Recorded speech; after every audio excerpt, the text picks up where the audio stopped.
On a humid summer night in 1955, in the rural outskirts of Kelly, Kentucky, a quiet farmhouse became the stage for what would become one of the most extraordinary and controversial encounters in UFO lore. It began just after sunset on August 21st.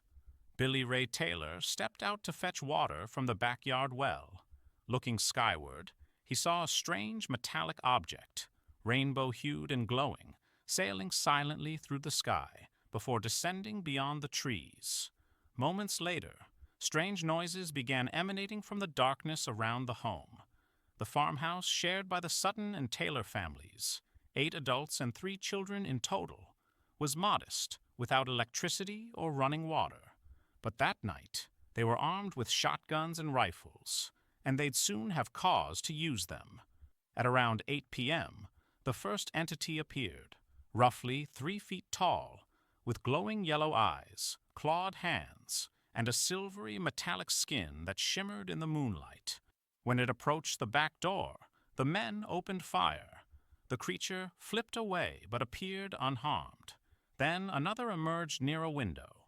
Again they fired. The creatures didn't flee. Instead, they encircled the home. For the next 4 hours, chaos unfolded. The beings peeked through windows, clawed at the roof, and hovered in trees.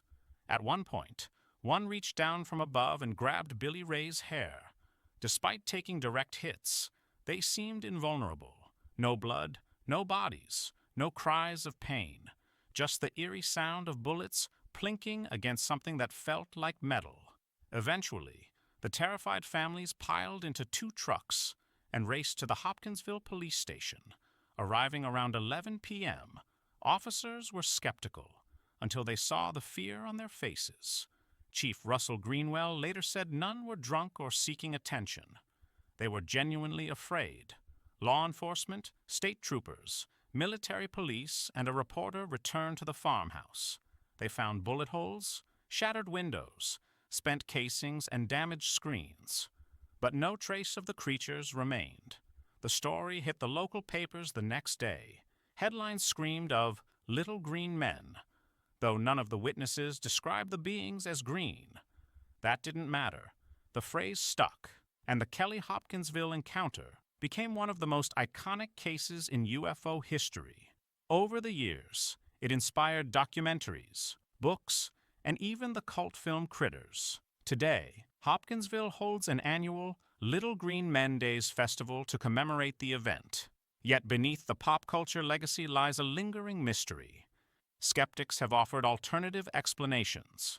One leading theory: great horned owls. These nocturnal birds are known for their silent flight, yellow glowing eyes, and territorial behavior. Combined with the stress of a dark, rural setting and the backdrop of the 1950s UFO craze, some believe the family may have mistaken owls for alien beings, especially if a meteor shower heightened the tension. In 2005, Joe Nickel, a researcher with the Committee for Skeptical Inquiry, analyzed the case and concluded that owls were the most likely culprits. Other theories range from pranksters in costume to misidentified wildlife, but no single explanation has fully satisfied all the details.